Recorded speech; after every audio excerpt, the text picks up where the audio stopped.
Quero registrar e agradecer a presença hoje aqui no plenário do ex-secretário João Ues, ex-secretário, ex-vereador, ex-presidente dessa casa, Edson da Rosa, coordenador da 25ª Região Tradicionalista, o Rodrigo Ramos aqui conosco, também o presidente do Concepro, Rodrigo Verlan Isolan. Sejam sempre muito bem-vindos à nossa casa. Informo que nos termos da resolução de mesa número 1164/A, de 8 de março de 2023, fica assegurada a participação remota das vereadoras e vereadores.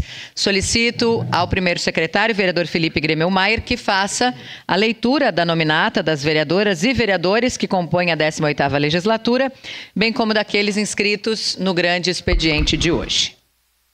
Presidente, vereadora Marisol Santos. Mesa diretora, Adriano Bressan, Renato Oliveira, Felipe Gremelmaier e Zé D'Ambrós. Vereadores da 18ª legislatura, Bortola, Cadori, Camiles, Clóvis Xuxa, Daniel Souza dos Santos, Estela Balardim, Gladys Frisso, Juliano Valim, Lucas Carenhato, Lucas Dil, Professor Zanquim, Rafael Bueno, Rose Frigeres, Sandro Fantinel, Scalco, Tatiane Frisso, Velocino Ex e Wagner Petrini.